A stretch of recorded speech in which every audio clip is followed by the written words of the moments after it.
All right. Well, good morning, my friends. Welcome to Wednesday Morning Live with John O'Leary. Always on these Wednesdays, I'm delighted to be with you.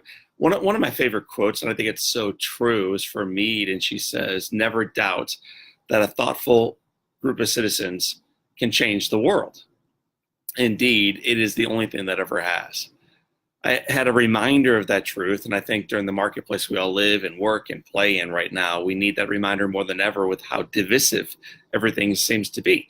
So earlier this week, I call a business and I had to have them send me something. So I tell them my address, I give them my first name, John, and I give them my last name, O'Leary.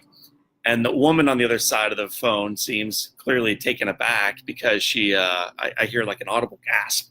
And then she says, "John, you may not know me, but I certainly know your family and I know your story." And then she tells me a little bit about her story, my Facebook friends. Here's what she says. She says, "John, when you were burned, my mom and dad and our family decided that we wanted to do a little bit more for your family. My dad in particular recognized that this little boy is fighting for his life right now in the hospital. The last thing that his family needs is to be fighting for theirs. They needed a place to come together. They needed a place to find solace. They needed a place to be together as one, as a family, a safe place." Because he recognized that, yes, while I was in the hospital, my mom and dad had nowhere else to stay. The house had been burned down. My siblings, although none of them had been burned, had nowhere else to stay. My brother Jim, my sisters Katie, Amy, Susan, and Laura, the dog Taffy. I see my dog running around behind me right now. None of them had a place to go because our house had been lost.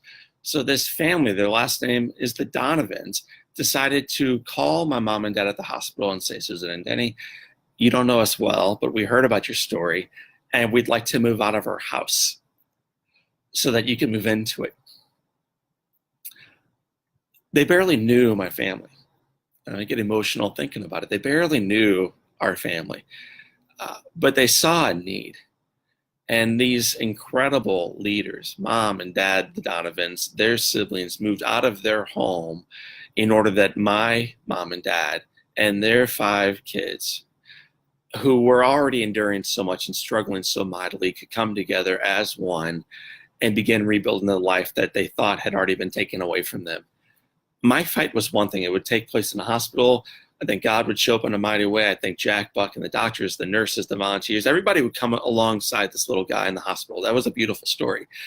But in so many ways, one of the most powerful aspects of our journey was not what took place in the hospital. It's what the community did quietly behind the scenes outside of the hospital. And one of the greatest stories is of a family moving out of their home so that my mom and dad could move into theirs. It's a beautiful story.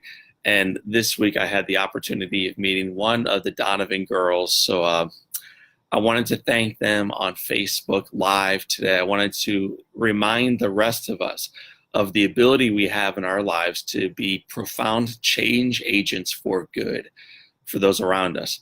And I wanted to invite you all over right now to check out more evidence of small things adding up to make great difference. Stephanie Shozak is my guest this week on the Live Inspired podcast. She is a Hollywood actress. She's an incredible person. She's got a remarkable story. She's a she's a phenomenal leader. And her pivot midstream in life will remind the rest of us that we can make changes in our lives too, that little things do matter. You'll want to learn more about Stephanie, and I think it will remind you more about what's possible in your own life. So check out Live Inspired with John O'Leary, the podcast. You will love it, I promise. So to Sandy and to Nanette and to everyone else tuning in right now, I want to thank you for being part of our community. So for this time, and until next time, this is John O'Leary with a dog behind me, and this is your day, my friends. Live inspired.